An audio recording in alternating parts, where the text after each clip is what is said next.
Fraud that my client is charged with, the amount of the fraud is $689,970.24. Alhamdulillah. I met up with a woman, and that woman, she was Muslim, and her mom, she told me that I should look up into Islam, and it's then that I started doing my own research. So I was reading like books, and I read the Quran, and I was really surprised to find that in the Quran that they had like the same prophet that there was in the Bible. Even at a point that I didn't understood how Muslim will understand the Quran, because in the Bible they have like the beginning of the story, and the Quran just completed it. So and I started to do my own research, like even like a lot. I was researching, and the only problem that I end up having is like that, because as a Christian you have to believe that Jesus is the Son of God, and if you don't believe this, you go to hell, and if you believe it, you go to paradise. And I didn't want it to go to hell for nothing. Like it had to be the true religion, so I had to really make some research.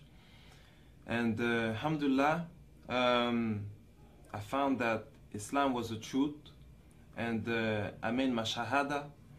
So right after I took my shahada, 3 days after, my mom called me and told me that the police was looking for me.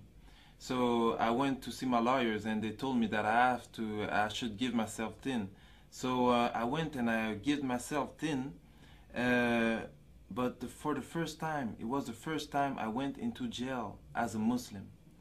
I'm here with my client Isaac, or known as Isaac Mushtakim, who is charged in Montreal with various offenses, particularly fraud, forgery, the use of forged documents. With regards to the fraud that my client is charged with, the amount of the fraud is $689,970.24. This would occurred in the year of 2006 over a 3-month period between the months of May and September. But there's a different side to Isaac that we know and that we've come across. Since his arrest, since these events, Isaac has completely turned his life around. I mean, notwithstanding this criminal record, I mean, breaking and entering, conspiracy to commit a criminal act, robbery, assault, mischief, intentional impersonation, I mean, the list goes on and on. Notwithstanding all of this, this individual has completely changed himself. He is no longer the person that he was when he was younger. He's married. He had a tough life. I mean, he grew up on the street. He grew up a life of crime and violence. That's no longer the person he is. He's married. He's a contributing member of society. He has a stable job. We have letters of recommendation from his employers. He's found religion. He's converted to Islam, and he's very observant of that. He commits himself to do charity work on a purely volunteer basis. No one has asked him to do this, and these are all signs of someone that has seen the process, seen that crime is not a life that he has chosen, and he has clearly indicated that he wants to be a contributing member of society, and that What advice have you got to Muslims and non-Muslims regarding Islam? But because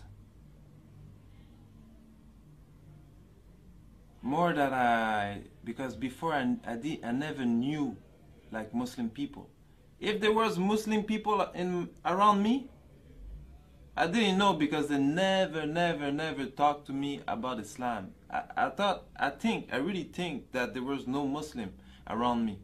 But now that I'm a Muslim and I'm just like hanging out with Muslim and seeing Muslim, there's a thing that really like get me sad, you know? It's because me before I used to like a lot of I used to like a lot the tattoos, and on my head a tattoo get money. But more that I see little kids, like young Muslim, I realize that they have the same tattoo that I have, but not on their head. They have it on their heart, and they want to compromise their Islam for money, for like seriously stupidity. Like I don't, and that get me like really sad that they don't know the value of what they really have, because Islam gives me an happiness that everything that I had in my life, like all the money, the girls, because with a lot of money comes the girls, the money, the girls, the house, the condo, like all that life never give me a happiness that I have today, a happiness that lasts. And for the non-Muslim, seriously, before, like I didn't know nothing. For real, me before, I will never thought I will be a Muslim. Never. Never. So seriously, like what they're showing like in the media, because we all think like, we think like Muslim is like crazy people with beard that want to blow themselves up. Like I don't understand. Like what you see in the media is not the real thing. Really, if you want to learn something, you open the book and you read. And before I used to not read, never read. But seriously, when you read about Islam, it's the best thing that you can learn. And even if you're not interested about changing your religion or getting a religion, at least just read it for like education.